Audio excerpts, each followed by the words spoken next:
Perfect. We are live on Facebook as well. Not yet. We will be live on Facebook as well. For anyone who would like to join us from there. So once that is ready, we can start with the event. Thank you all for joining us.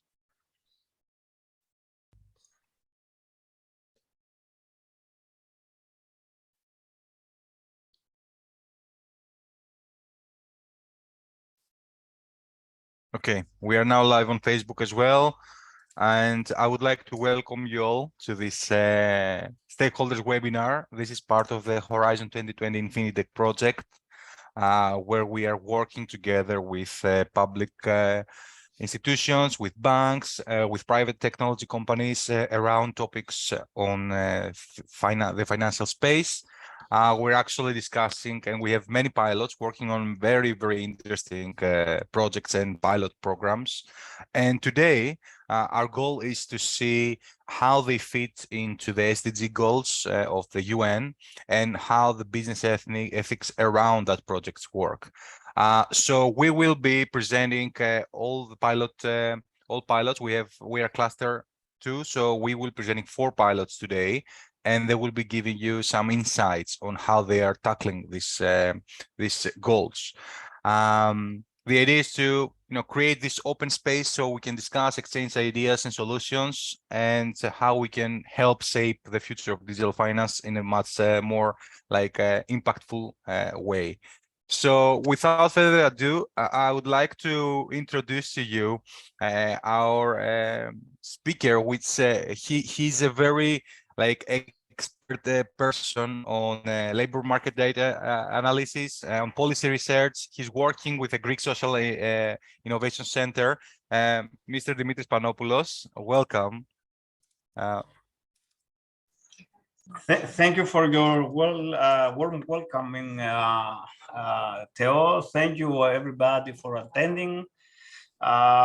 It's nice to blend the technology with ethics and digitalization. It's the three together with the environmental aspect. It's I think the 4 most hot words in this era. With the word environment, I also include the energy issues deriving from the last events and the last facts.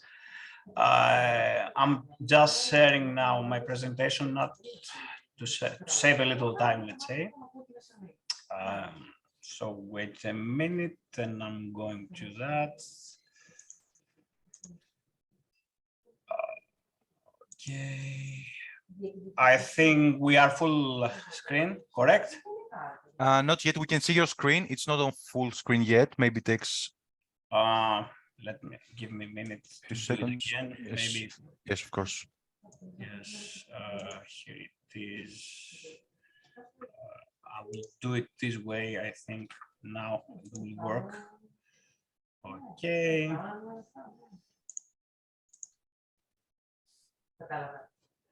And I think now it's full. Now it's not working, Mr. Panopoulos. You have to share all your screen and then push presentation mode. All your screen must be shared. If you have 2 screens, just please choose to share the screen that the presentation is fully shared, as we can see it also. Wait a minute. Okay. It's fine. I think now it will be, because I have it open.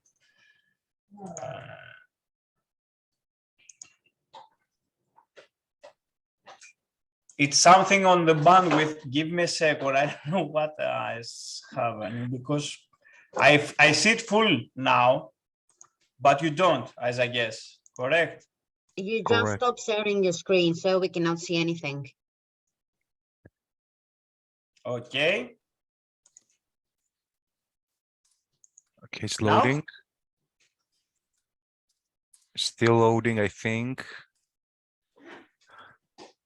Still loading.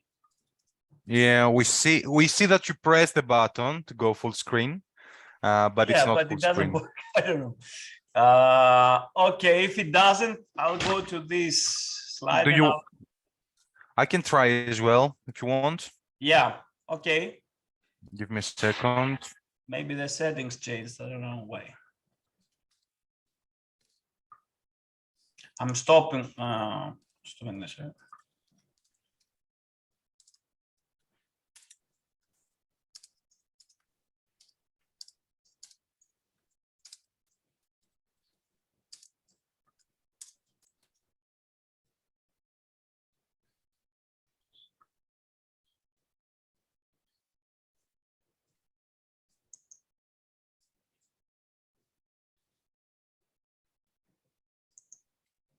I'm trying to present it from my side.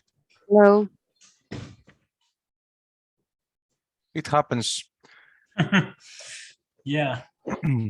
Sometimes it happens here. The bandwidth is not so good, so maybe it has to do with that.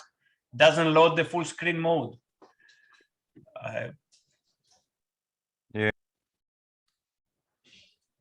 Let me try another one.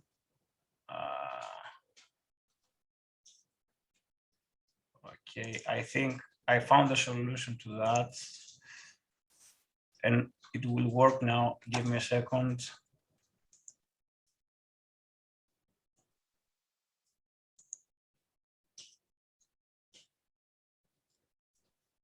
Now? No, same issue. The same. Okay, I'll go with that. I'll close this one. So we'll do it this way. So I'm Dimitris Panopoulos. I'm the head of the Labor Market Analysis Unit here in the Ministry of Labor. And today we're discussing, let's say, the SDGs connection to the business ethics and to the attempts for transforming digitally operations and units and organizational models. What is a fact during the times that we are now facing is the combination of the digital creations, the robots, the avatars, together with the human creativity and human skills. So the combination of that is not only described in a theoretical way by some academians like Malone, the writer and the professor of MIT Malone, speaking about the convergence and the interconnection between machines and people, but with the more notional approach on that, which is that digital transformation is not only and not predominantly about technology. It has characteristics and aspects that are called technological, but mainly this transformation is an approach that has to do with the creativity, the change on the mindset of people and humanity in general. So transformation, in contrast to the other revolutions, technical and industrial revolutions, have to do more about the human creativity and the human intelligence. And this is something that goes for us together with digital literacy aspect. Facts, numbers and data on this aspect, especially for Greece and especially for the not only the citizens but also the companies side, the private sector company side and the third sector company side, show and reveal that we have in general a moderate level of digital literacy if we have aggregated data on the whole. Mainly, mostly, probably small companies in Greece do not have this characteristic as something being prioritized among others. This is something that came in forth during and after the COVID, we could say. And mainly it was in a disruptive way and not as a systematic approach. So a first thing that has to do with the business and the citizens ethics is the improving of the level of digital literacy throughout the labor market, and not only, I would say. But this digital literacy, as we said before, has to do with including and integrating a growth mindset, a changing mindset, a friendly stance and behavior against change. So changing the words, changing the things and the activities is something that creates omni-channel improvements, we could say, in many aspects. Getting out of our safety box, in experimenting and using experimentation in many sectors of economy, using different methods and innovative ways, disrupting the way that we are operating or cooperating with communities, firms, enterprises, people generally, and being exposed to a certain level of risk and not known environments is something that altogether is described by the sense of growth mindset. And this is something that also has to do with digital literacy, as long as digital literacy is included, with the ethics. Ethics now and business ethics. It's a way of, it's an intangible, it's a term describing, including intangible things and fundamentals. Mainly it is associated, the term is associated with the sense of morality, of responsibility, of clarity, of trust.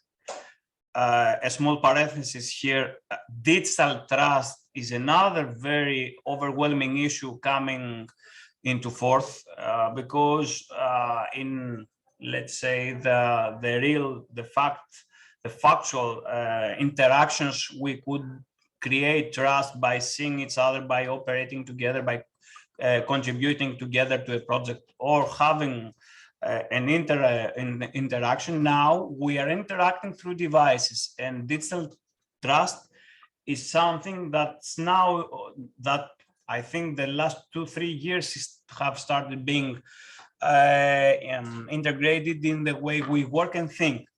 Together with that, we have the changing of this behavior towards more digital trustful methodologies and ways. And all these create some choices for us, which in advance create a more close relationship,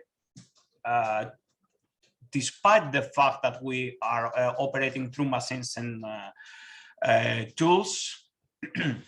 And so these words bring to us some other interconnected words, like justice, like fairness, like honesty, integrity, which in advance complement all the content of the word ethics. Ethics in a technical way, and referring to companies, it's something that's been described and analyzed, and I have the luck to participate, to have participated in such schemes in European Commission also.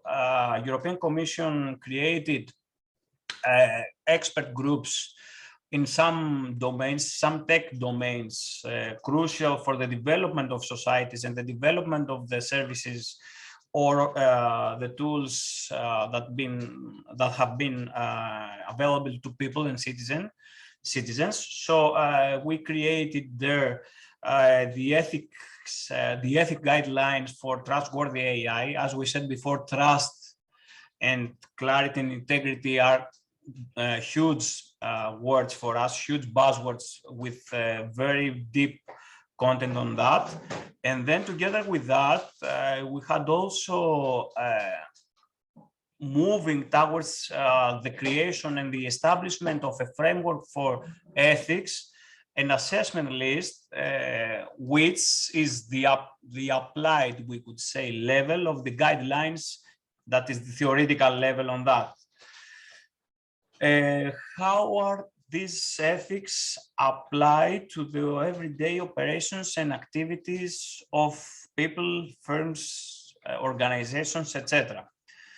Ethics have certain fields of applied interactions. One, for example, has to do with the privacy or the non-privacy in case of the open data and the data governance system. It has to do with transparency. It has to be connected with including diversity, with fostering non-discrimination and fairness tactics, as well as giving a very big emphasis on the social and environmental aspects. And these social and environmental aspects do not finish up to the labor conditions, up to the working conditions only, but expand further than that to the family or to the friendship frameworks, etc., etc. Together with the responsibility, we have another word being presented here, which is accountability, which is something that for Greece, it has been an issue, creating mechanisms of accountability, which gives the clarity and the trust, which creates and builds trust as a result. So ethics have a technical and financial also pillar aspect for Europe and their member states and their citizens, as described as conclusions of a series of surveys we have that make data available and create a bigger level of open data is something that could include and could foster and forward this ethical side of operations. Increase investment on that is another one. Work together and boost competitiveness through the value chain that's created through team working. Maximize use of that, and of course use and show and indicate and nurture talent is something that help across the scope of being more ethical in the way we work. There are certain types of ethics. Ethics types have to do with the compliance. Imagine here that we can discuss about the GDPR and not only, and there's very sensitive data, personal data, and the level of, let's say, in more generic terms, personal data, the value-based codes that emphasize, for example, the responsible conduct and focus together with operating and servicing the private sector companies, but at the same time maximizing the public good, the public benefit from the activities of the third and the private sector, and also have to do with the professionalism, with the way we behave and the way we act in our working environments.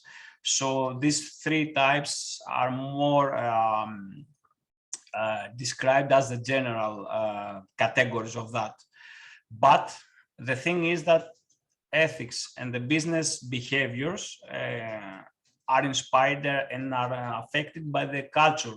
By the culture, we mean by this phrase, we mean the culture that it's nurtured inside the company, inside the team, a unit. And this stance of the enterprises have to do with these circles, these content circles that we can see in this slide. For example, ethics are connected and are produced through empowering emotional engagement levels. Last surveys, global interval, the survey of McKinsey, the research of PwC, very very, I think it was 2 months ago, had deployed, had shown that emotional commitment and emotional intelligence within the enterprises make a very good boost, give a boost to the productivity of the teams and the results on that. Together with involving necessary stakeholders, in case of an activity or a CSR activity that's connected with the SDGs goals, means that communities are taken into consideration and beliefs and needs of communities are taken into the strategic design of these CSR actions, as well as mutual understanding, the goal of the units or the communities. There should be always a balance between the benefit of a bigger community and the small needs of smaller communities or smaller teams. And then we have, as a result, some tenets on the ethical trading initiative. For us, it's very important regarding the SDGs to monitor, to keep an eye on, for example, the child labor, mainly the child abuse on labor working in environments. That's something that derives also from the inspections that we have through the inspection body of the Ministry of Labor. A huge issue that was very prominent during COVID was the safe and the health and the healthy issues on the working environments. This is something also connected with the SDGs, up together with others, some that have to do with the working schedules, with the overtime working, things like that. So this is a point that from the technical level of the business ethics, we go to connect them, the ethics I mean, and the content of them, to the social responsibility of the companies, of the workers, of the employers, of all the universe, we could say, of all this ecosystem, I mean. There are some learning goals. There are special and very explicit programs on educating and basically on penetrating information about ethics to not only managers of units or enterprises, but also to executives or to teams that create new innovative results. For example, an R&D unit should also follow the social responsibility fundamental during experimentation, technical or biological or pharmaceutical experimentation. So this is something that springs into the consultation.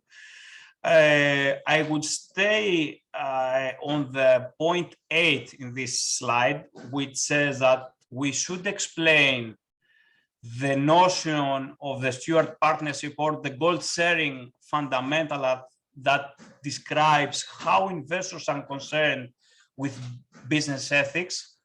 Also, we have a series of surveys and researches indicating that businesses that are citizen-oriented and service a public purpose or a general purpose are proven to be more sustainable in the series time, in let's say the last 2 decades.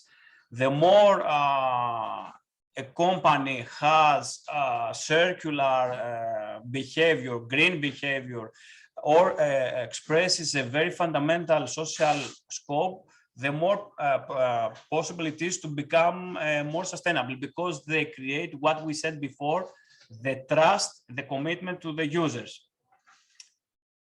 There are points and there are some signs that not in all fields these two go together hand in hand. There are some divergence on some things. A main difference on the two meanings is that social responsibility, for example, is more narrow, targeted into a company's social obligations.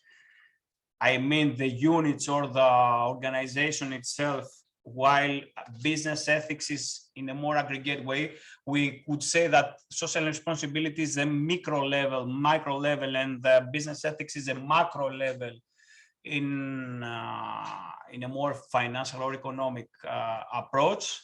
And then we have these 4 boxes that contain all this information.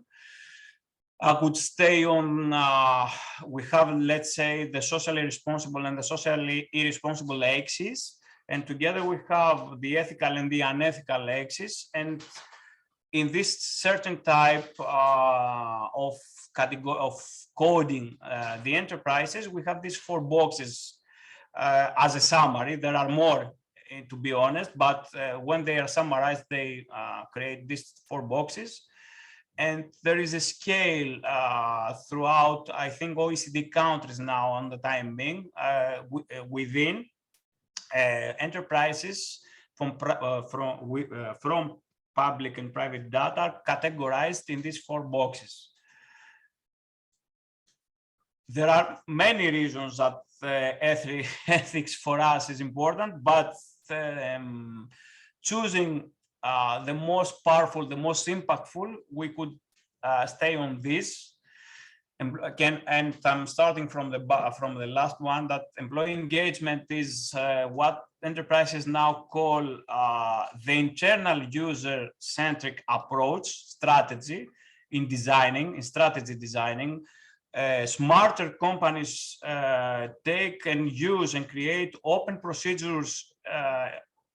In these procedures, employees, not only managers, but employees also contribute to the creation and to the co-design, we could say, of the strategy of the firm. Then these are considered as internal users or customers. So from this point, we jump to the bigger customer satisfactions, because employees there participate as users also. This creates a balance, a smooth balance between the internal and external framework of the company working. And this, of course, this engagement, of course, includes a series of features. One is, for example, the healthy competition, the certified health and safety mechanisms or procedures that a company may use. This means that stakeholders are also considered in the same value of employees, but also each group has a certain type of diversity. And all this helps to create a good CSR, a good public, a good ESG profile, we could say now.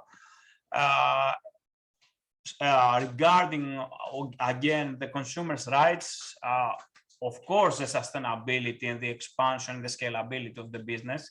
As we said before, we have a very recent research, big research in, I think, 16 countries from PwC, showing that the business with the higher probability to survive is the ones that they also, together with the internal scopes, they also serve a social purpose. This has, as a result, to create trust and confidence to managers, and to also, simply we could say, employees that speak for their company. These smart firms and this approach is something that is now being upscaled, use as ambassadors their own employees to show and to promote what they're doing. And this, for example, in the clarity and the diversity is a hinder, is a bottleneck for that diminishes the space for malpractices. All this changed, less or more, probably more for the bigger companies and less up to now for the smaller companies. All this strategic and organizational design, but have enriched the conversation to that with these ingredients. Now design, assess and implement is the 3 big categories. Each of them has steps or has procedures in that, in an agile way, though. All these are now used and discussed and consulted are being in consultation using digital tools for that, design thinking tools, etc., etc. And this brings near, close. This is a bridge, as a writer wrote, between Industry 4, technological innovation, and social innovation. Why is that? Because all this social aspect gets into the core of the business operation, which has economic goals also, but also are streamlined with the environmental obligations of each company. Either it's big, either it's small. And with this, I think I finished, Thodoris and Debbie. And I'm open for questions, discussion, or what. Thank you very much, Dimitris, for that. I think most of what you just presented to us could be and deserve, I think, a topic on their own. It's like so many different things that we could be discussing for hours and hours. I will keep that. I don't remember the exact words, but I felt something. It's how you use your own employees to promote all these ethics and around your company, and how you contribute and you allow and you give your investors the vision to understand what you're trying to achieve on a social, like, impactful way, to make sure that you stay relevant. I would say in today's crisis around ESG and resilient, topics. Resilience. To have a greater level of resilience among all these towards all these disruptions. That is a new normality. That from now on we should understand that all these consecutive disruptions is a new normality. It's a thing, and what we are actually also seeing right now is that there are many tools or services or startups or bigger corporations that try to help you either from a consultancy perspective or giving you access to your data, how you understand your core business values and how these translate into actual value for the society as a whole. And it's very important to understand, and when you start, you build something from scratch, or even if you are an established company, you need to understand how your role contributes to the rest of the world around you, because we are part of a bigger community, and it's very important to have this like in our DNA when we have a vision and a strategy. Can I ask you just because you've been working with many different companies around all these things, you've seen things, and what is the biggest challenge that you think corporations are facing towards understanding or showing or working towards this? I will call them the SDGs, which are they cover all the ESG spectrum. I think that there are two things. One thing is that now we are using techniques or models of distributed workforce. One challenge is to sustain or to render sustainable the common culture and the common consensus. Imagine that units are working remotely now, complete units, I mean with 20 or 30 people, or they're being dispersed geographically in different countries. So a difficult challenge to face is that ways of keeping these fundamentals throughout units that are dispersed geographically and physically. Imagine that there are occasions and facts, if I remember, that units had to be in contact, in physical contact for 2 or 3 years. So one thing is that. The other thing is that it's also a challenge for companies, basically for leaders, either it is in unit level or it is in generic level, to diffuse the notion, the belief that all these changes towards social scopes do not hinder the growth opportunity of the companies. Instead, they are boosting it through creating trust to people and communities. And together with that, they create digital trust also, which is something, which is a term that needs further explanation. But in generic, this pivoting, this social pivoting of the companies, of the bigger companies, and expressing and serving social scopes mainly boost the sustainability and not hinder. What I mean is that we should pass from the era of shareholders to the era of stakeholders. And the fiscal aspect is only one thing of the universe, is one part of the circle. There are many parts together with that contribute also, and maybe more in the way we live, to the resilience of these companies. So this is a difficult point to show to the employees that using or changing your environmental behavior within the company and in the family circle in general helps indeed to create and to promote better conditions for the company and for the society you live in. That's a bigger challenge, I think. It is, but we're happy enough to see that there are many use cases today that they're actually they started, actually the whole corporation started because of this belief, and now we see that they are flourishing, and they're getting better and better every day, which is an amazing thing to see. Yeah, they're gaining ground together with the greenwashing, I say, or the SDGs. Happens, yes. But it happens. But in everything that's good, there is always a part that manipulates that. But this is something for me that's not a bottleneck. This is something that could be faced. I agree, and one of my favorite beliefs is that change the result first, and then the reasoning behind that.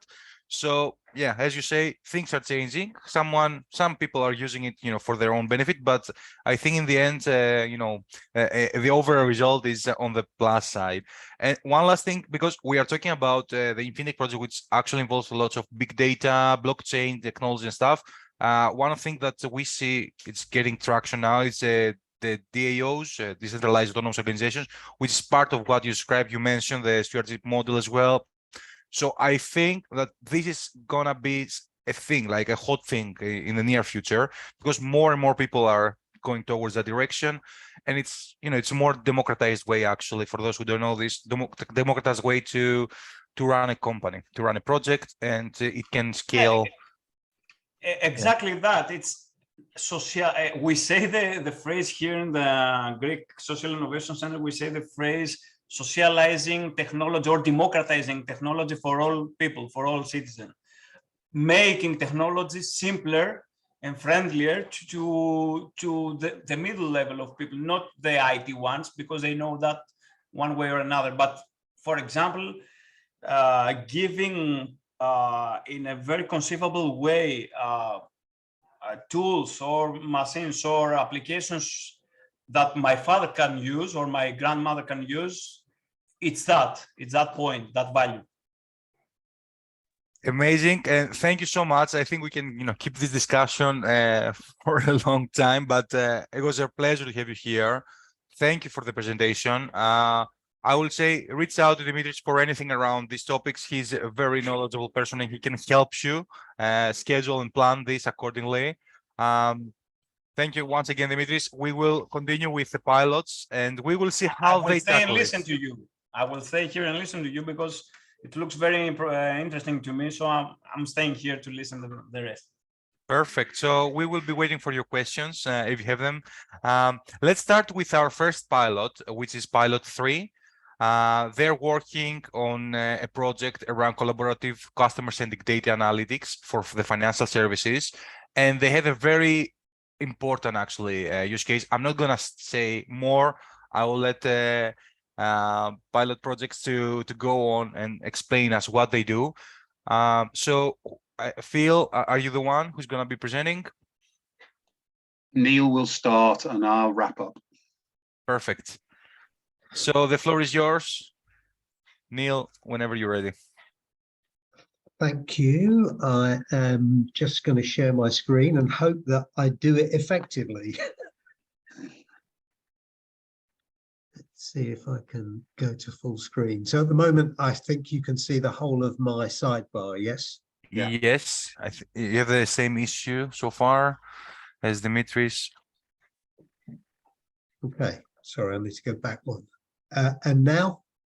Yeah, it's the same issue as Dimitris. I guess maybe it's a Zoom thing. Okay, let me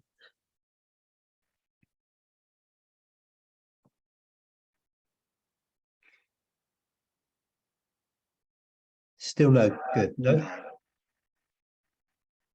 Just Yeah, use that. we can see the bar on the left. Okay, that's We very should- boring because it looks good on my screen. Display settings. Let's just try that.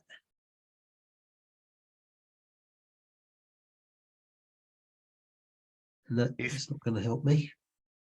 Okay, I'm just going to roll with this, guys, if it's okay, as long as you Yes. can see what I can say. Thank you. Thank you. My name is Neil Giles. I'm the president of Traffic Analysis, which is a subset of the Stop the Traffic Anti-Human Trafficking NGO, which is based in the UK, but is a global organization.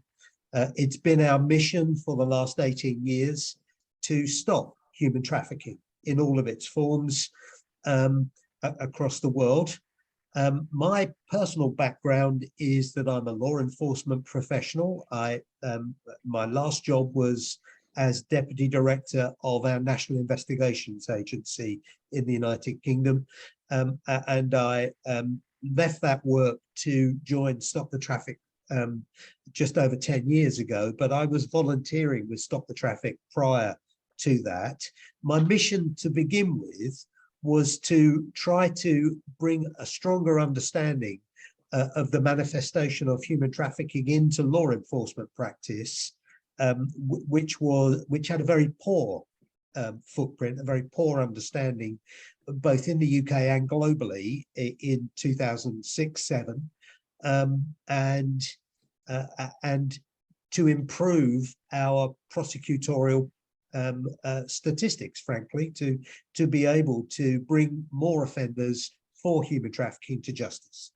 I discovered that was a very tough thing to do, and that was largely because the size of the problem, which is depicted on this slide, is much bigger globally than justice processes can cope with. So the first learning for me back in 2010 was that the justice process wasn't big enough to eat this size of a problem, and that we needed to think about this slightly differently. And that's where our journey towards making this issue so transparent to every actor in every sector that it couldn't be ignored. It replicates much of the conversation that the previous speaker, Dimitris, was articulating. But I have to say, there's a very old English saying that you can take a horse to water, but you cannot make it drink. And we began a journey over 10 years ago with bringing together the richest set of data from the issue of human trafficking for every actor in every sector to draw upon to enable them to do their business more effectively. And it was only partially successful. What we learned was that, particularly in finance sector, and I'll explain more in a moment, that just making data available for analysis does not take businesses further forward in bridging the gap between non-compliance with the kind of norms that we're looking to institute in business and finance practice. It doesn't make that happen fast enough. You can't make them do the research. They don't have the resources. They cannot interpret the data easily into their transaction monitoring and know your customer systems. So we needed to learn from that interaction as we went. But just to set the scene, the figure in the top left-hand corner, the $150 billion in terms of revenue, that's a 6-year-old statistic. It's more than $500 billion, I would wager with anyone on this call. Nearly 50 million people around the world are in circumstances we would describe as modern slavery or human trafficking as we sit and have this conversation today. And a proportion of those, a significant proportion of those, are in commercial sexual exploitation. The vast majority are picking and packing food products, involved in food manufacturing of every variety, big fishing. They're on large agricultural product work, natural rubber, palm oil, you name it. Those big industries are heavily engaged with it. The garment sector, the list is almost endless. And the only way we're going to change that is by understanding human trafficking as a market equation, not just a justice problem, not just a social issue. And what I've tried to do here is to come up with a very simple market analysis to help all of our participants understand how this issue affects everyday life. And I'm going to start bottom left, because traffickers don't have a business unless they can create and maintain demand for the products and services of people in exploitation. So if I have recruited 100 people that I'm going to transfer across borders to another country where there's a gap in the labor market, unless I've established that I can use those people and steal their wages, which is essentially what the model is, I don't have a business. There's no point in me recruiting those people unless I have a demand equation. Secondly, if I'm going to steal those wages, I need to be able to get access to that money. I need to be able to get it, use it, manage my people, have a profile of normal financial behavior as a business with the financial institutions that I interact with. So unless I get those two things, bottom left, top right, in place first, there's no point in recruiting anybody. So it follows that if we can use data in a way that reduces the opportunity to create demand and maintain it, but more importantly, takes the risk of losing the money or losing access to the money that I'm stealing from them in the finance process, then actually the business becomes much less attractive. It raises the risk of discovery to an unmanageable level for me as a trafficker.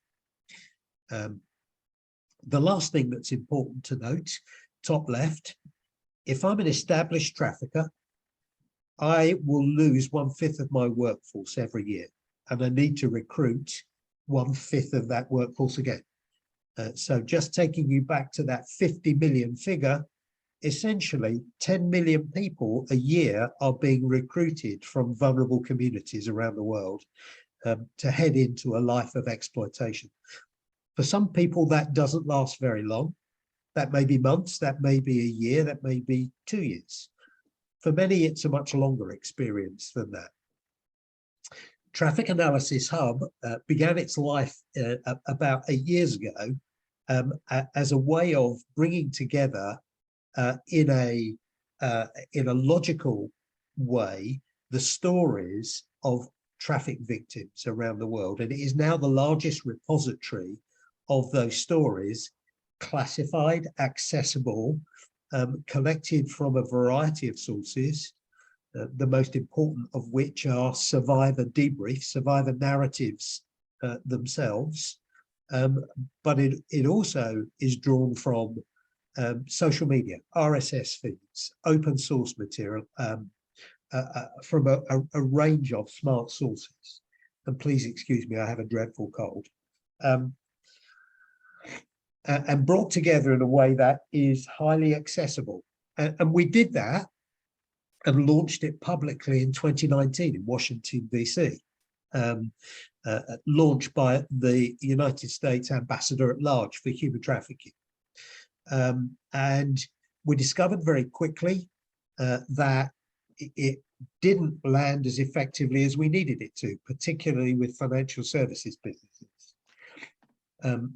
And so this project, P3, has been a remarkable opportunity to take this material using AI and embed it inside financial industry transaction monitoring and know your customer systems, so that not only do existing typologies, how criminal groups who traffic people interact with financial systems in a scientific way, not only does it identify those that we know about, it's begun to identify those we didn't know about. I can't overemphasize the potential for this kind of development for the financial services industry and for broader industry going forward. It has extraordinary potential. Cause and effect. I'm going to talk about workforces here particularly. I'm not talking about commercial sexual exploitation, but the same rules apply. Exploitation in workforces on a palm oil plantation in Malaysia, where there are several thousand families who have quotas that they cannot deliver without having their entire families, children too, out in the fields collecting palm oil for production. It actually devalues the business rather than helps the reputation and the profitability of that organization. It's a short-term profit bulge. It's not a long-term benefit for the industry. And it actually undermines the kind of worker innovation, the kind of worker investment in your business that all businesses need to become more effective, to become long-standing and benefit the society in which they're embedded. It actually depresses the local economy significantly because the workers don't have sufficient wages to invest in local infrastructure and local life. It's a significant drawback. It massively undermines competition. Three like businesses, one of whom that cheats, does nothing for the ability of that business sector other than undermine it. It becomes a race to the bottom. And we need to deliver businesses that actually are driving people further forward. It leads to generational poverty and dependency, and ultimately to broad market failure. And the output of this, the wastage of people, the broken people that there are, they become a public service dependency cost. And I've just put the UK figure in there. The victims of modern slavery in the United Kingdom are currently costing the state something like £4 billion a year to manage and maintain. So I've talked about broad market failure and public services costs. It also fuels corruption, both in the public and the private sector. And that's a significant implication for us going forward. And of course, it creates significant criminal funds. Let me just relate that to financial services. If as a very large business, let's take, for example, Unilever, I am buying multiple tons of palm oil for production in my factories in Europe. As soon as I do business with a palm oil producer in Malaysia that uses exploited labor and my check hits the bank, it's money laundering. And at the moment, the world of business does not recognize that risk. And we need to make that risk much clearer, not only to business in the broad, but in particular to the financial services sector that simply process transactions from businesses of that stature without a second look. And it significantly overlaps with a variety of environmental harms. And you could draw a circle with a number of overlapping circles. So human trafficking overlaps with illicit timber work in our rainforests around the world, with illegal fishing, with wildlife crime, and the list goes on. It's a significant environmental harm. It's a tool to create environmental harm, and at the same time causes extensive collateral damage in the societies in which it's embedded. Where are the wins in this? And I would suggest that they are significant. In financial institutions, this is beginning to present the opportunity to very much faster know your customer outcomes, and the potential to escalate potentially errant customers for additional scrutiny. I think that's very important. But it gives a real fast track to anti-money laundering opportunities for banks and financial institutions more broadly. At the moment, if you look at the number of suspicious transaction reports or suspicious activity reports issued by banks to financial intelligence units in nation states, the number predicated on human trafficking are pitiful. And this is a fast track to massively increasing that and taking that into the law enforcement arena for investigation. That's an important step. And that disclosure process is a way to greater transparency. For anti-slavery NGOs, it's an incentive for them to contribute their knowledge to Traffic Analysis Hub or a like data platform to enable it to be ingested into transaction monitoring systems through a similar project to the INFINITECH P3 strand, because the more typologies we can identify, particularly those unknown typologies currently, the more chance we have that financial institutions will play a stronger role in reducing this crime type. And at the same time, that bleeds back to improved services for the victims of trafficking and less victims of trafficking as we go forward. So seeing that 50 million figure begin to reduce significantly in months and years to come. The opportunity for financial institutions to identify through this process networks of payments that identify trafficking rings, that identify people who are in traffic circumstances is immense. And as you do that and fast track those investigations into law enforcement, the opportunity to intervene and to safeguard those people who are at risk is huge.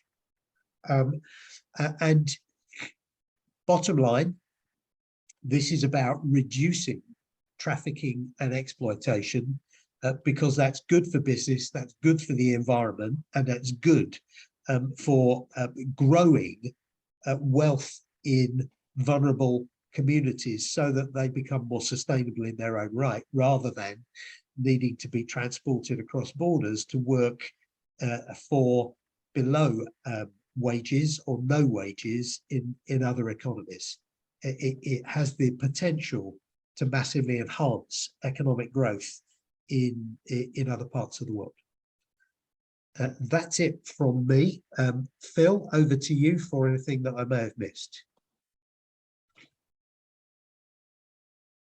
Right, I'll share my screen.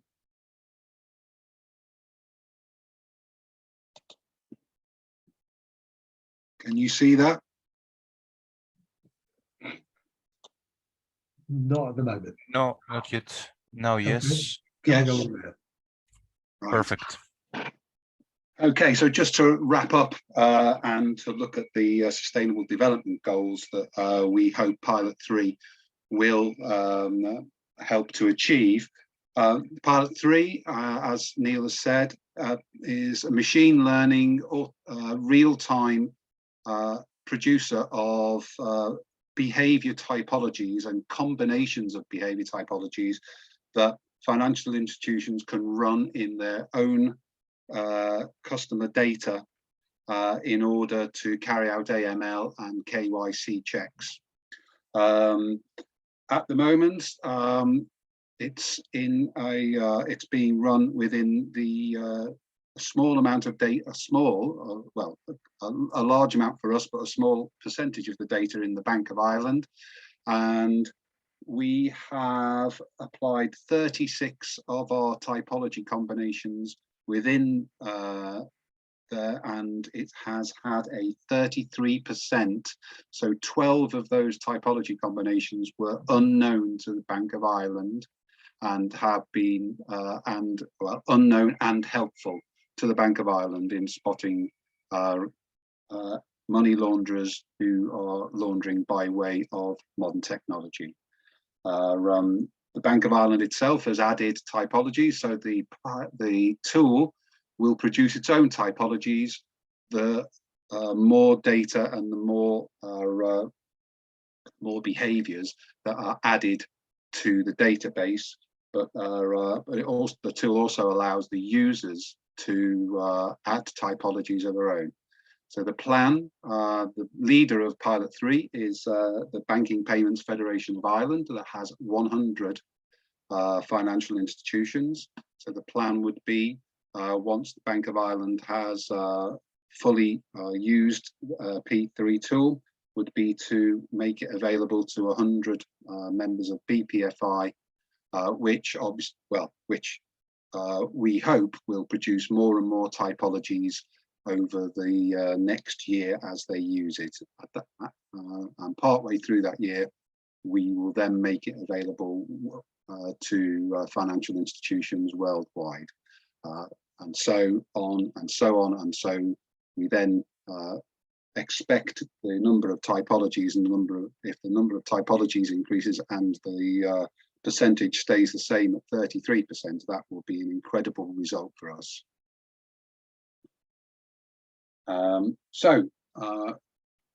We also had a look at the SDG and looked at the UN SDGs, and we really we are of the opinion that this tool really concentrates on two, which is SDG Goal 8, which is for decent work and economic growth.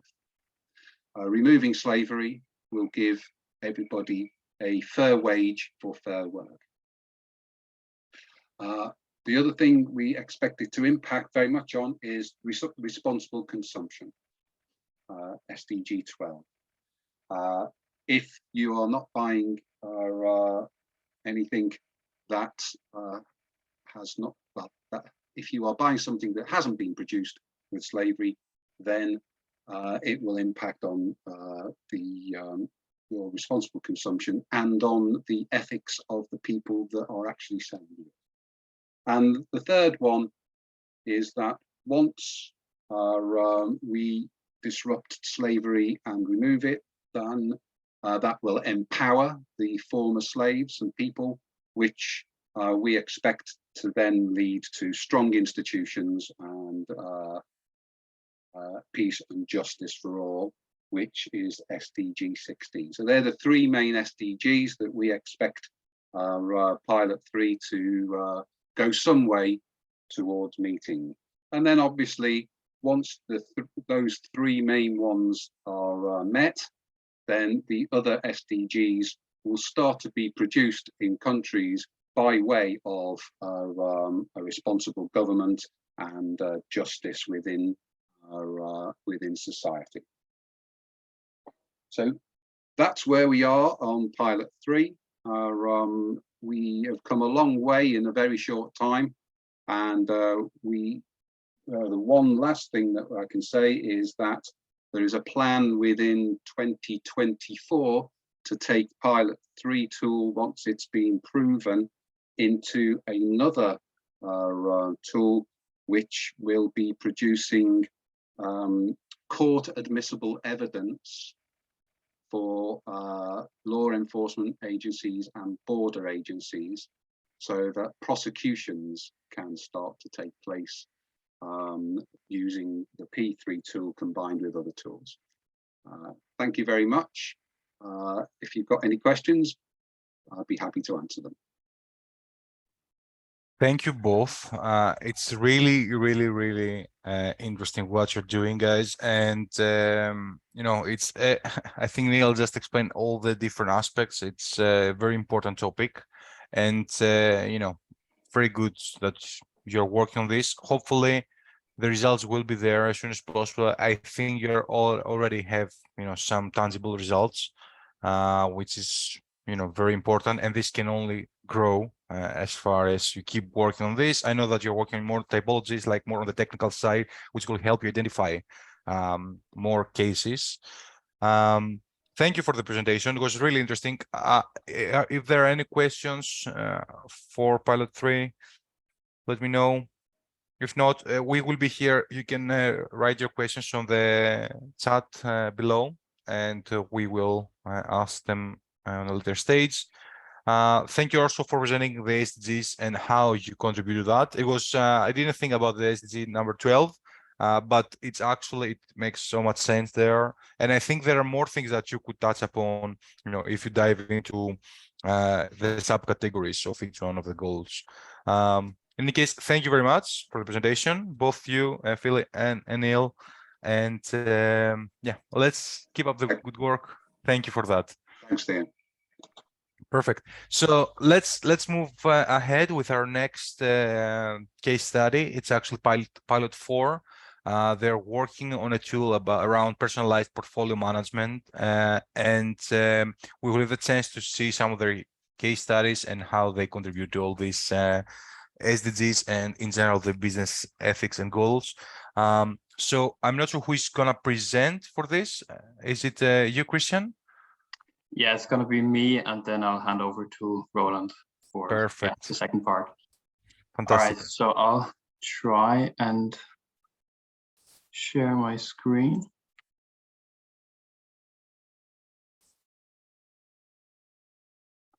Let's try. Okay, there it is. Google Slides, guys. This is how they always work.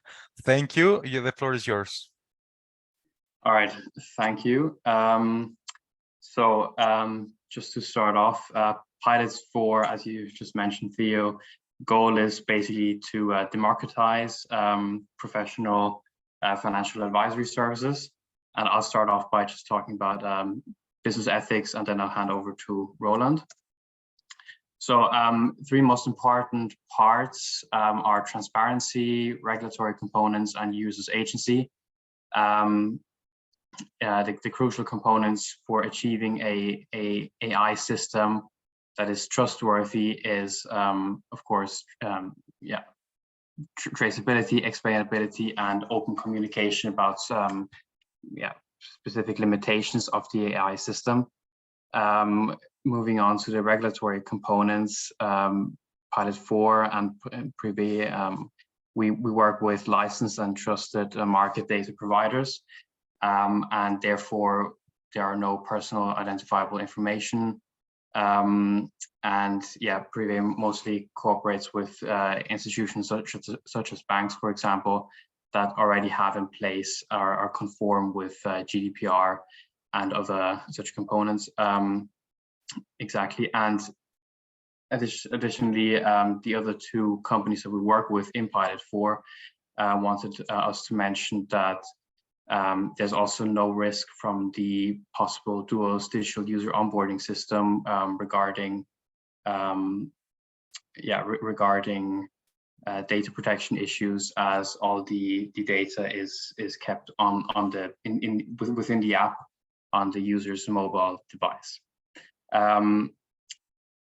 The AI system should act as an enabler for a more democratic and flourishing society, which should be underpinned by human oversight.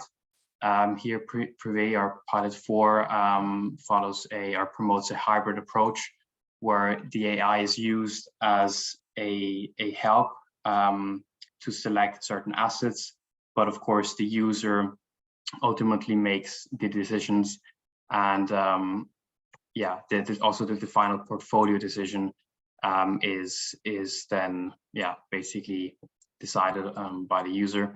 But we have an example later on which Roland will show all of you. And the developed solution in pilot 4 is exactly what I just mentioned, and where we will show you an example later on, where certain fitness factors, our investment targets, will be chosen by the user themselves. Yeah, so I think I'll hand over to Roland now. We'll continue.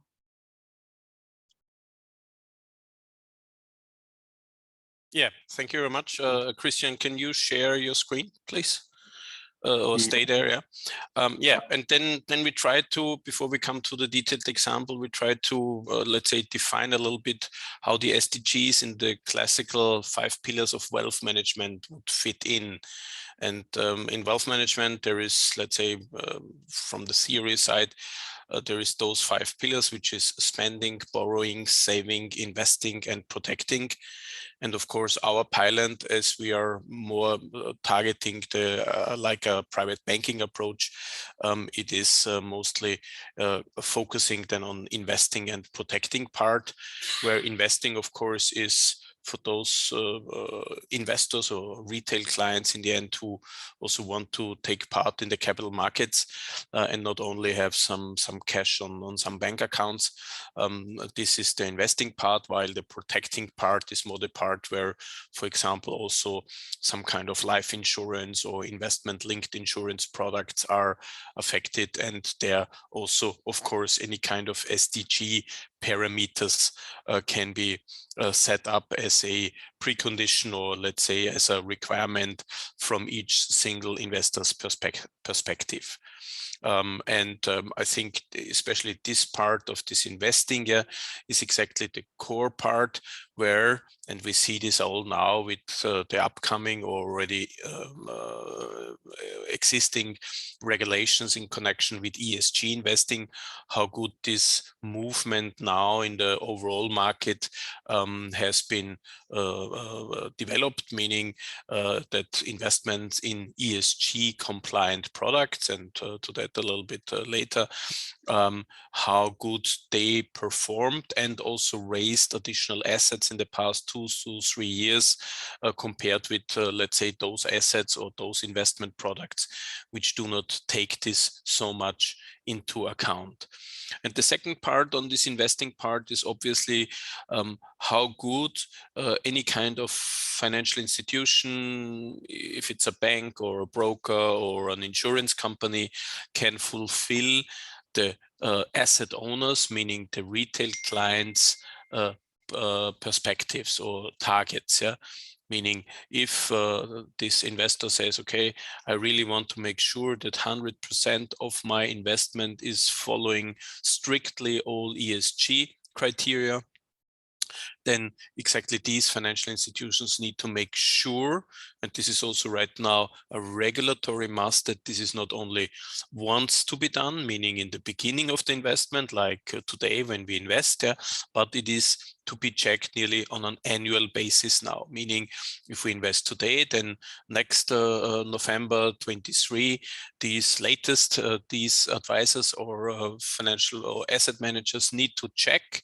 and also report to their clients if they are still fulfilling all the ESG requirements the client has defined, or if some changes have been taken place because some companies where the investment went into change their business strategy and these kind of things. Okay, next slide, please. Now in detail, in the end, one of the targets here from the text side on the left-hand side of the slide, the target of the pilot in general is that a much broader audience has access to a private banking-like portfolio construction and portfolio optimization solution. Because we all see this in the end globally, but also in Europe, especially also, that let's say if you come to a bank with let's say 200, 300, 400,000 euro, then you get a certain service. Yeah. But if you come to the same bank only with 10 or 20,000 euros, then you just get a standardized portfolio where to be honest, partially nobody cares if this portfolio fits your interest or not.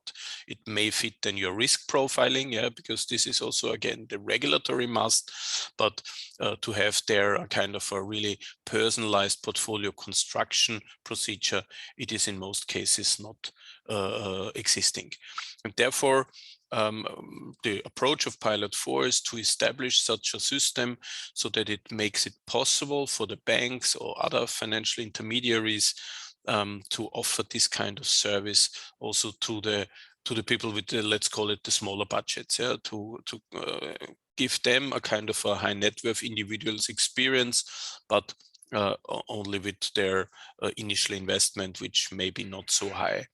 And this is also a way out, as Christian already mentioned, to democratize these professional financial advisory services for much more people than it is right now. Here numbers, international studies show that less than, let's say, 30% or even much less of the investments globally is managed professionally. And therefore, we want to have this as one of the targets, which in our point of view is also quite a positive societal impact, which is as well also one of the SDGs, SDG goals. Out of the 17 goals, I think we identified, but this is of course open for discussion. Let's say 8 are the most relevant for this part. You see on the right-hand side, investing and saving.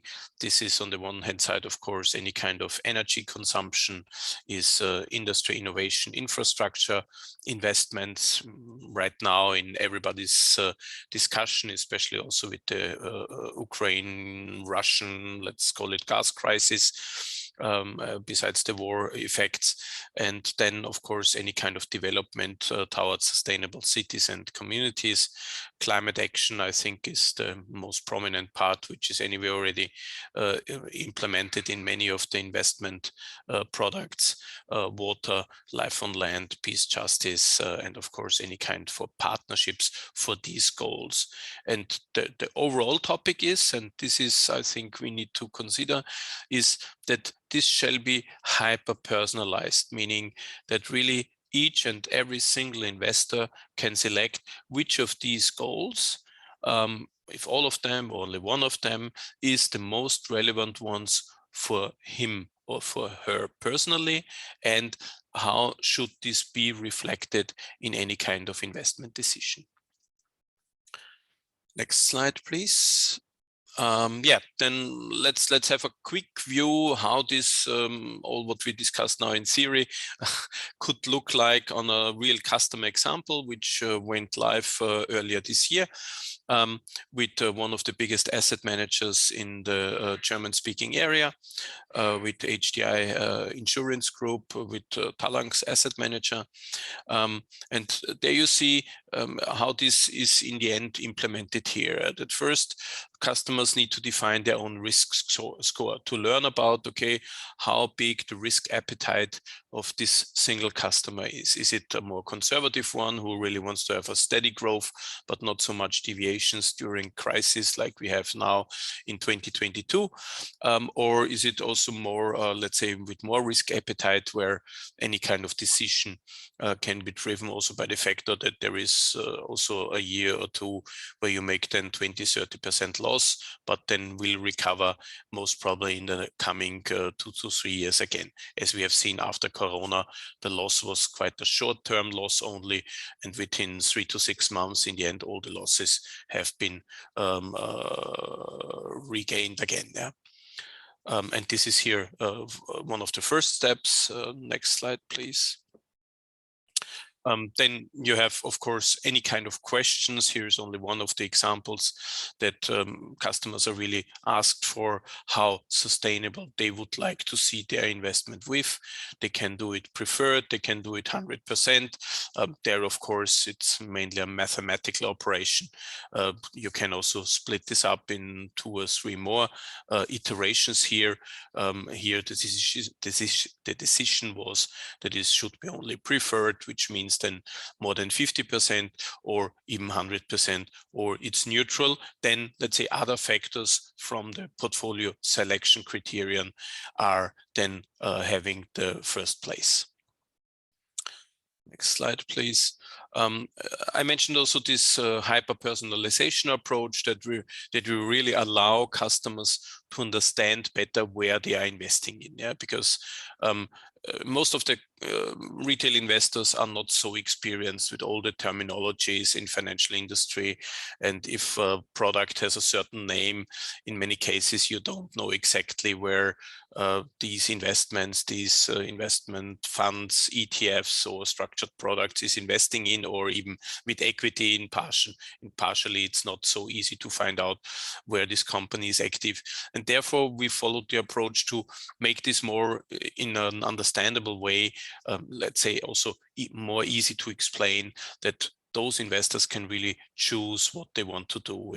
Here, this is one screenshot where they choose in which region of the world they want to invest primarily in, which is the more preferred ones and which is the more, let's say, neutral ones, which is only then as the placeholder for investments where also, let's say, like with global products, some parts of the world are anyway there, but in the end, those parts which are preferred should be then overweighted compared with the other parts.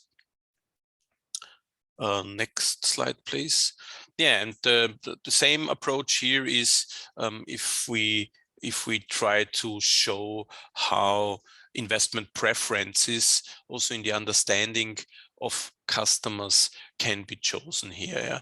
Meaning we had here several topics where for this asset management company, it was interesting to give customers a choice. Like here we marked environmental protection in general or renewable energy, but you also see with the not green marked areas like water or infrastructure that those topics where typically investors have a view on that, have an opinion on that, if they want to invest there in technology or if they don't want to invest there. And that's also a little bit of guidance to enable in the end customers who have not so detailed experience with financial products to give them the chance to structure their portfolio based on their expectations and on their preferences. Okay, next slide, please. Yeah, and last but not least, and I think this is then the final slide, if I see this correctly, is in the end how this is then also in the end reported back to the customer. This is also, I think, one of the key parts of also following the SDG criteria in general to create the highest level of transparency which is possible. And this is again here then that all the selections which the customer made are once again summarized in a summary where you then see, okay, here we selected 100% sustainability. We did not do a special product selection, which or you did, or in which kind of products, funds, ETFs, stocks, bonds, or whatever you want. Then we have selected the regions where we mainly want to invest, or this customer wants to invest, and then the investment themes, the topics where the investments also should go by a higher weighting than normal investments is selected. And yeah, core satellite, we did not select anything, and so that gives the customer a good overview if he wants to choose exactly these kind of preferences, or if he wants to change, then he can go back again, and then an investment proposal will be prepared by the asset manager based on these assumptions, where then again it is shown exactly, okay, if these preferences, if these parameters which have been predefined are fulfilled or not. Yeah, I think this should give you a quick impression and short introduction what was realized in this real life use case based also on with these SDG goals. Yeah, and if there is any question, happy to answer them, of course. Thank you very much. Thank you, Roland. Thank you, Christian, for this. If I may ask, just here, when you ask the the end users to pick, you know, their sustainability level of whatever they want to invest in. Do you get this information from big like rating markets such as, I don't know, Morningstar or something like that? Or how do you define how sustainable is each one of those investments? Yeah, this is a very good question. Thanks for that, and I did not mention it. My point.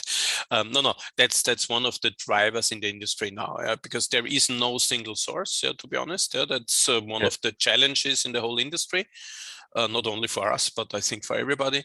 But let's say, as always with such regulatory approaches, offerings from different market participants, content providers mainly. Christian mentioned in the beginning that we are not ourselves a content provider. We are taking content from so-called trustworthy sources.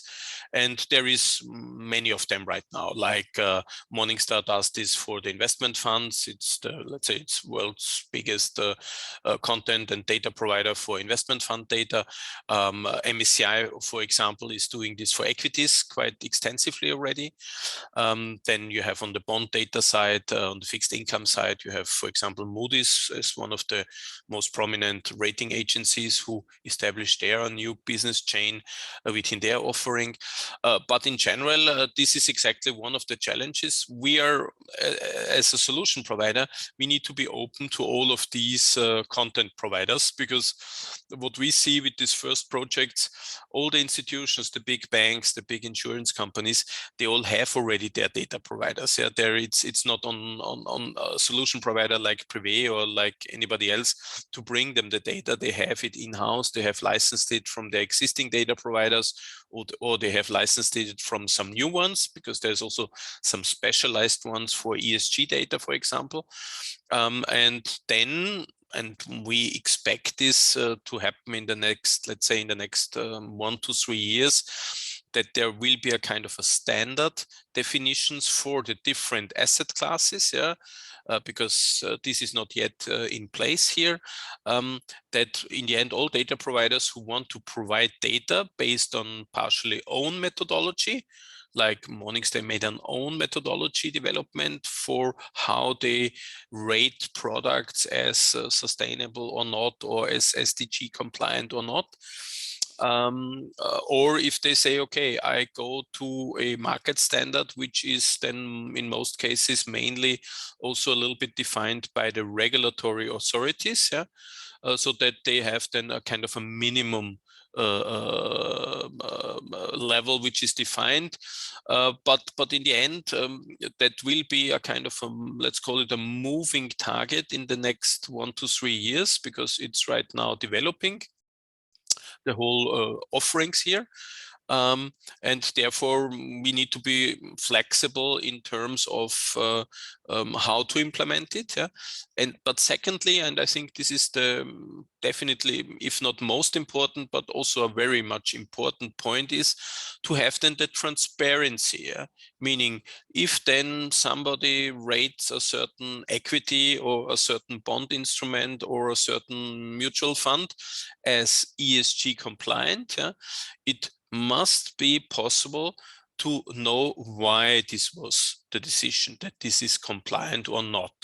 Because this is, I think, as it always will happen with companies, meaning in European Union, we have this discussion right now in these days, is now nuclear energy, is this now sustainable or not under these taxonomy definitions? We had, especially this year, that will change from time to time. I think this will be also a little bit a political discussion always, and therefore you anyway need to be on a flexible data model here, because maybe what we are discussing this year may completely change or partially change already next year. And I think this is what we need to expect and where we need to be prepared for. 100% agree. I think things are going towards that. Hopefully, we will get some more consensus around this. I think it's a very hard question. And as Dimitris actually mentioned in the beginning, this has to do with all this reporting and how you understand, what your business does, so you can report this to the corresponding organizations, and then you can use that as an add-on for these services. But yes, thank you for Thank you for the presentation. Oops. I don't know if you can hear me now. Okay. Yes, we can hear you. Yeah. I moved my mic. Thank you guys, and keep up the good work.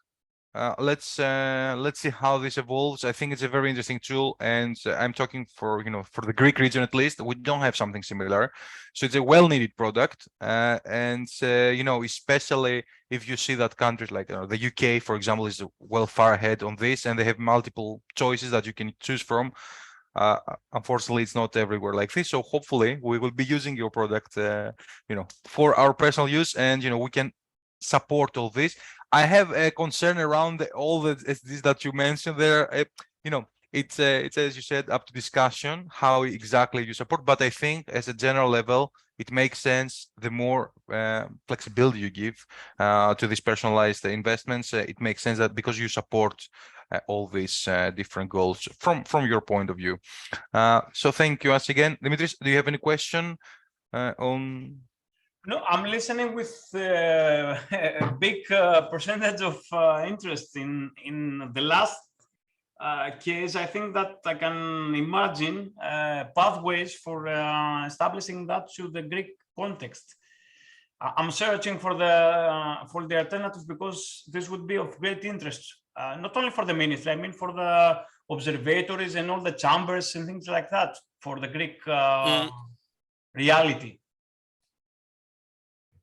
It's a tough discussion, and yes.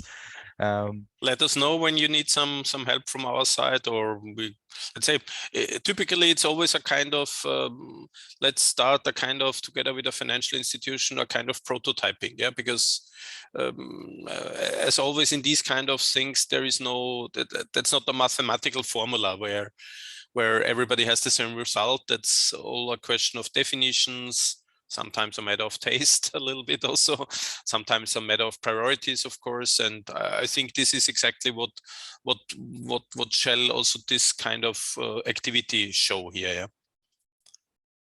Yes, exactly. Hopefully things will get better across all regions, across all countries. It can be global.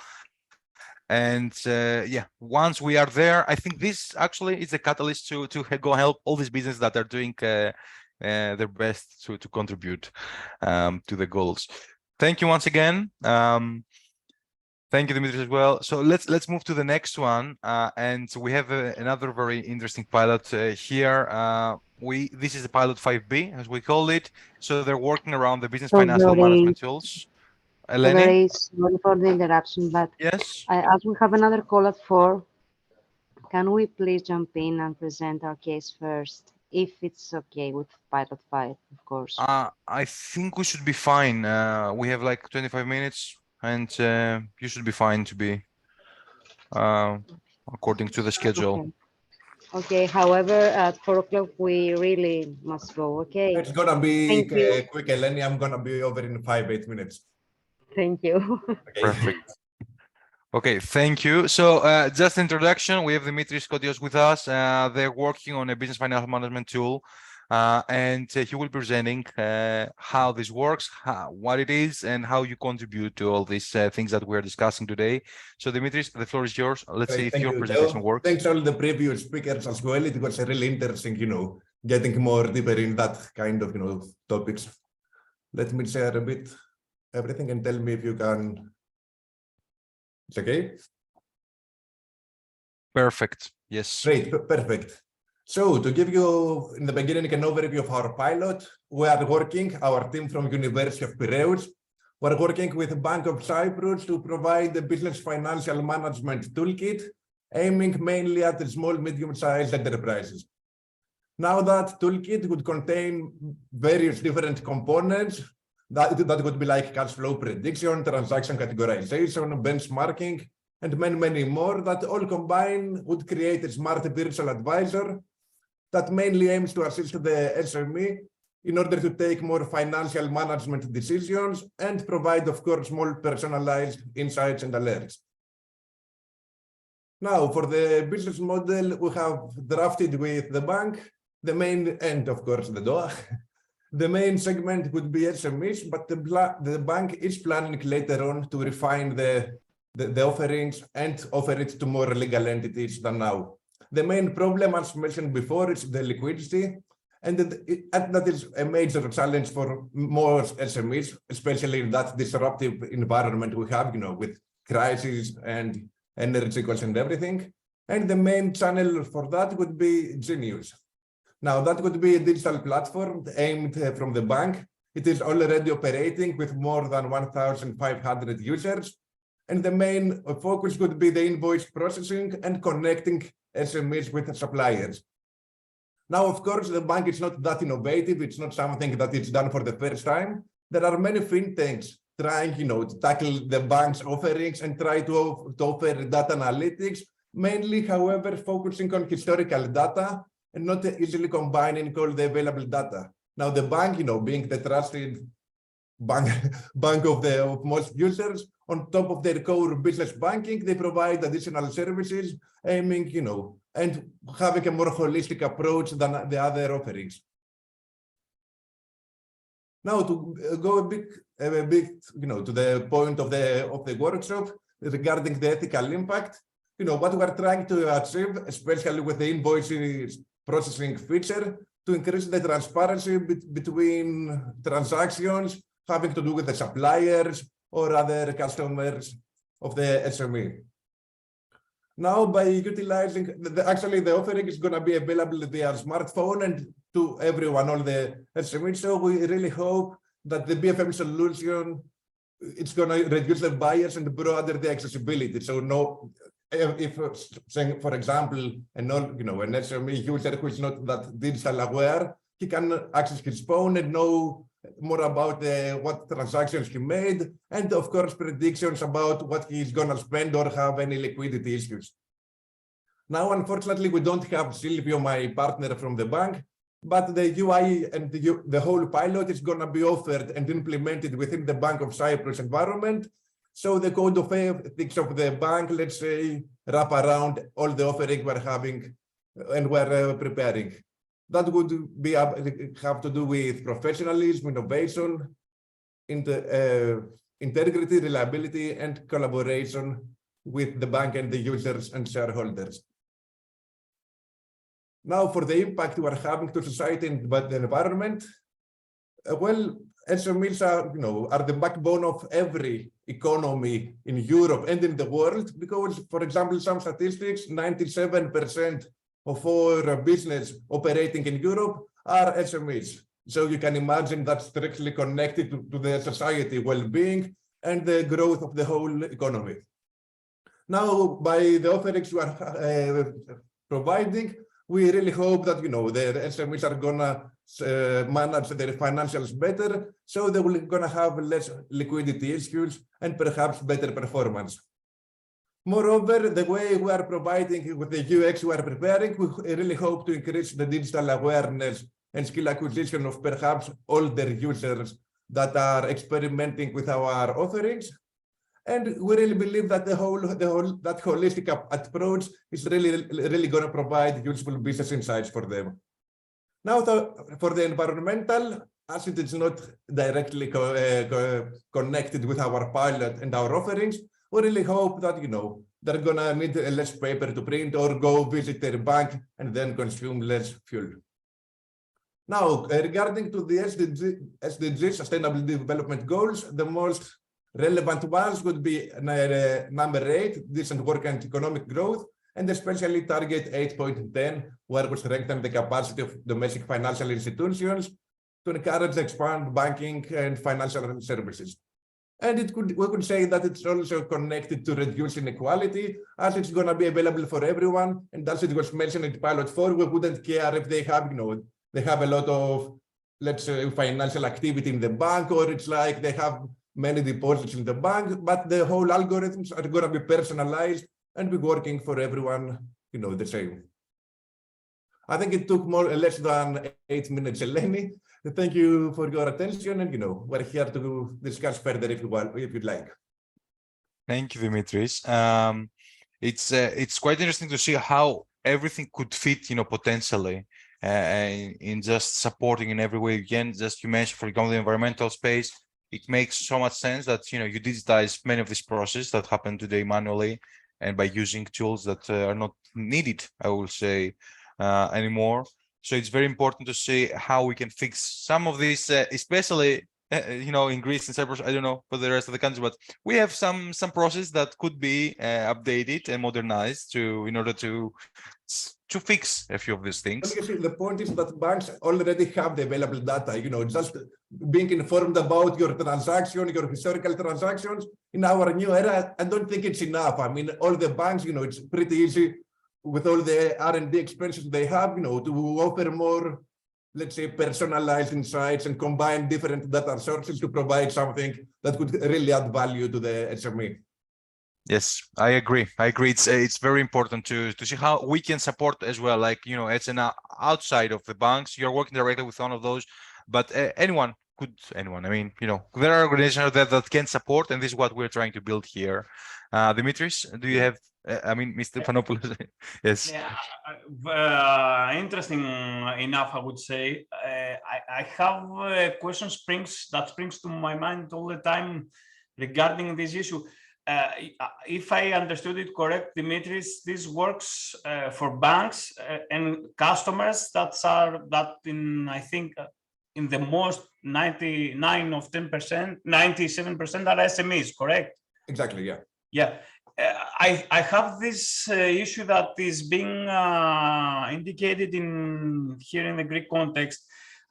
Is there any, have you ever thought, or maybe in Cyprus there is not such an issue, is there any any issue raised about the privacy of the enterprise data regarding a possible leak to another? For example, we have many small SMEs saying regarding small grants and things like that, or in the investment bank, that they say that I'm afraid that my data could be leaked through something to the other competitors. And I'm just wondering, how do you approach this safety / privacy? Yeah. No, that's like, a well-put question. At least for the development process, all the data we received, the Bank of Cyprus were really, really careful not to leak or give us any personal or sensitive information. No, so for the whole development process, all the data we're getting are anonymized. So we have no clear indication, who the user were, and, we could not track it at any level. Now, what you mentioned for us would be like a competitive advantage, like the fear of the people that their data being leaked. When a new fintech comes and tells you, pass me all your transactional data and I'm going to help you provide insights. You don't have the guarantee of a new startup, what they are going to do with your data, or how safe they are. Now, for the bank, it's like the bank already knows everything about you, right? So, we believe that, if we pass data to that, the whole system is working within the bank. So once everything is fully operated, even as the developers, we are going to be easy, just to maintain or add a new feature. But, we'll never get any clear feature who the actual users are. So it's up to the bank, but I think they already have pretty high standards, regarding. I mostly meant that if you are thinking of developing such a tool to promote this digital trust we were discussing before, because there is some in Greece, at least, and for the small employers or the small enterprises, there is indeed an issue of digital trust in this. Maybe this could be solved through NFTs, for example, I say, or through some mechanism. But this is something when transmitting or upscaling to Greece, this is something that I think, could help you take into consideration above towards creating digital trust, digital clarity.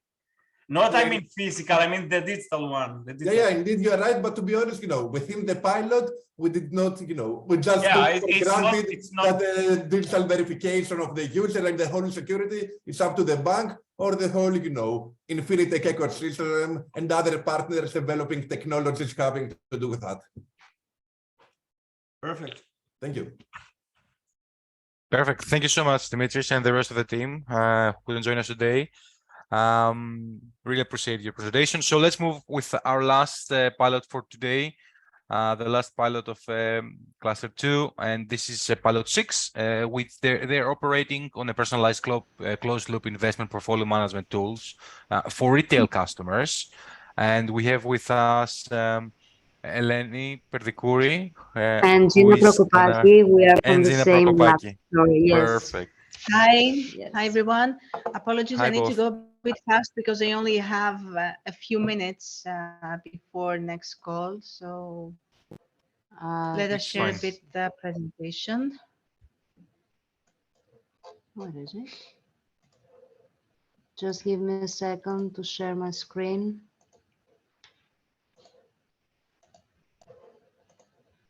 Can you see the presentation? It's loading, and we should be able to see it.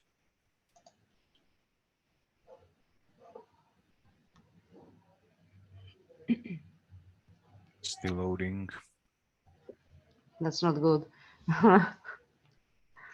You want to try once again? Just stop it Yes. and restart.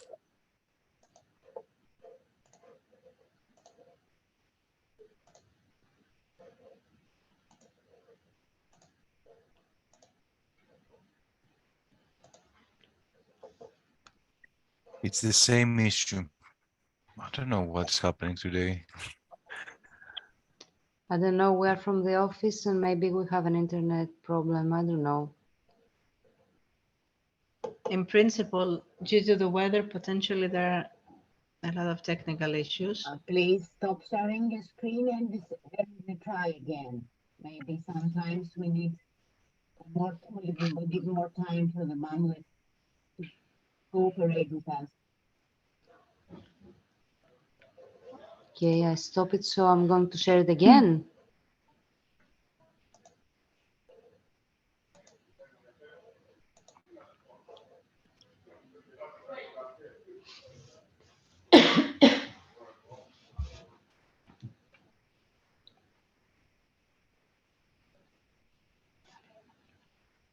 No, unfortunately not. I'm trying at the same time to see if I can share it from my side.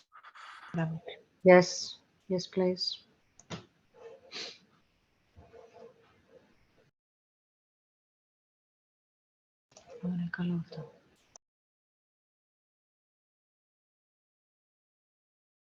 It's loading on my side as well.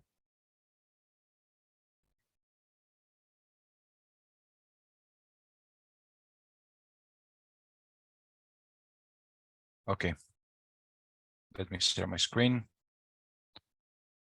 Here. Perfect. Is it full screen? Not yet. It's It's loading. still loading. We just saw the first slide. Okay, now it should be there. Not yet. Yes, it's due to the weather. And now it's Okay. loaded. Yeah. Yeah, it's loaded. Can you see it? Okay. Okay, perfect. Whenever Good. you're ready. Now, in pilot 6, now we are implementing, we have actually implemented and we're about to operationalize, to be quite honest and accurate, a personalized portfolio management mechanism in order to capture customer needs and actually by leveraging several customer data sets, target also to the non-affluent customers, and this way have better investment recommendations, increase trading volumes, and have, of course, enhanced productivity and increase customer experience. So if you could move, please, to slide number 3. So in this pilot, as you can see, there are several partners participating apart from National Bank of Greece. So the general point started by gathering all the data, cleaning the data, anonymizing, and actually putting them into a specific shape within the data layer.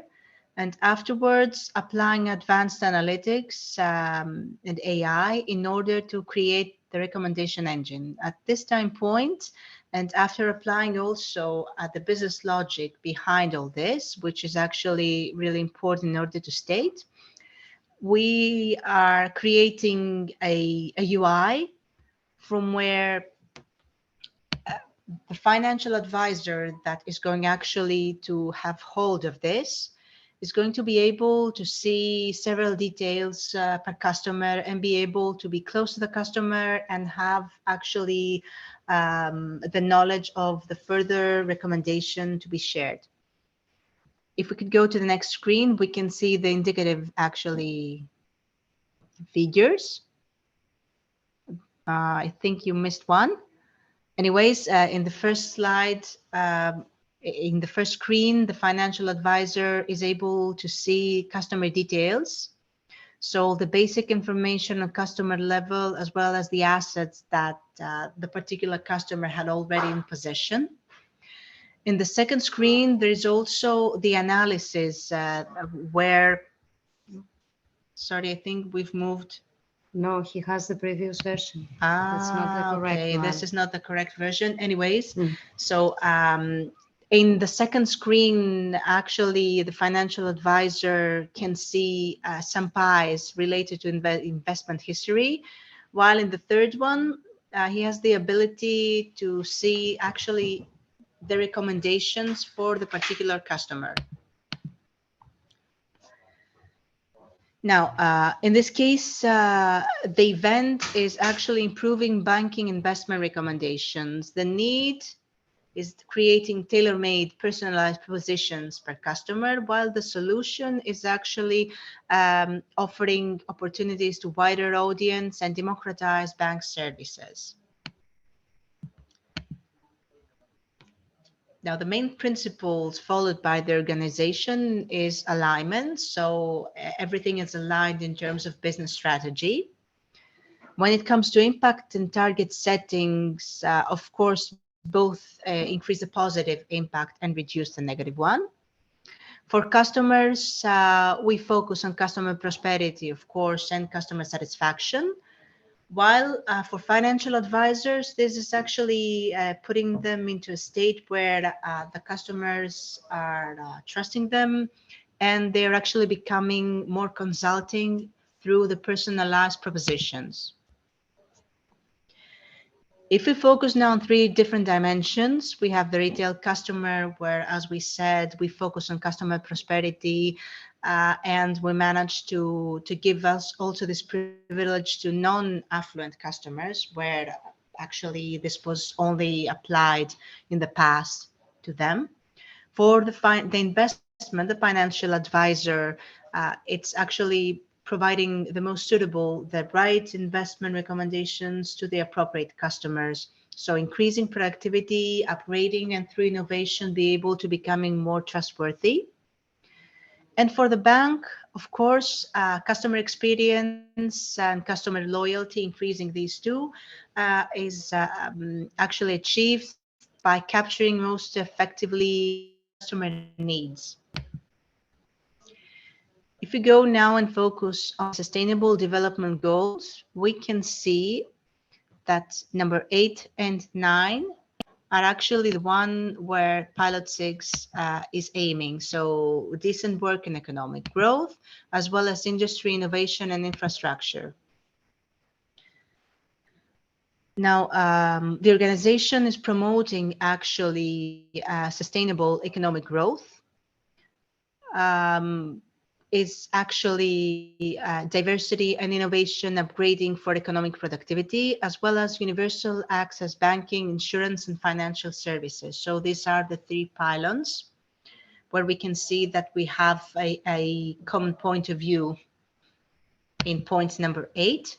While if we move to industry innovation and infrastructure, I think that the part where we discussed previously that we're actually developing this whole solution through by utilizing new technologies, as well as the part of innovation, which is focusing to covering the needs of all customers, regardless of their status, is actually